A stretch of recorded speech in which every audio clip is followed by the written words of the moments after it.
push that rock with Simpson math. Let's talk about conjugal visits. That sounds like an interesting topic.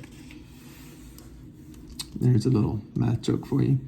Now, conjugates are binomials that have opposite operations going on. So the conjugate of 2 plus 3 is 2 minus 3, and the conjugate of 2 minus 3 is 2 plus 3. So all you do is you have a binomial here, and if the sign in the middle is changed, but the other two terms are the same, they're conjugates. So the conjugate of lambda plus theta is, you guessed it, lambda minus theta. Okay. Now, this terminology comes from this very famous identity, the difference of squares identity. So we have a squared minus b squared. That is always equal to the product of a pair of conjugates, a plus b times a minus b.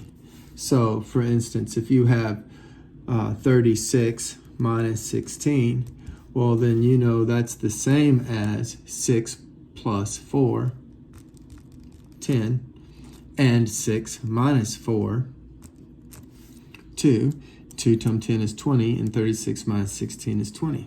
So if I have x plus y, I know that's the product of, now notice I don't have any squares this time, so it would be the square root of x, because I went from a squared to a. So I'm good to go from x, I need to go to the square root, plus the square root of y times the square root of x minus the square root of y.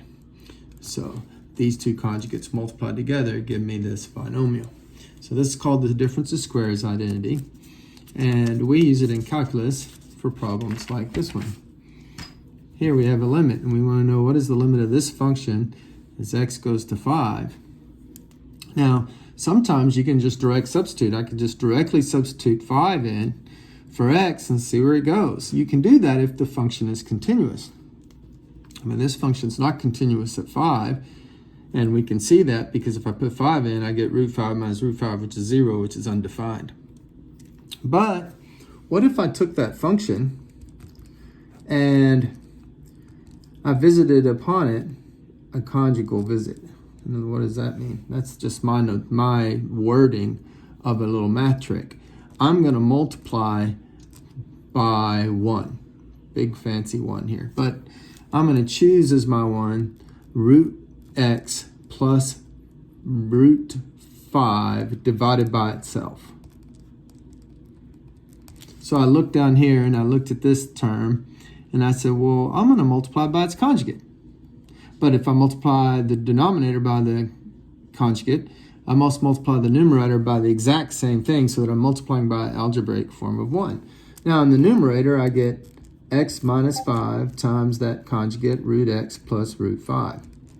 But in the denominator, I can use the difference of squares identity. I have two conjugates multiplied together, so I get this term squared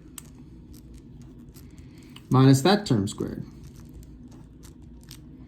So I have x minus 5 times root x plus root 5 all over x minus 5.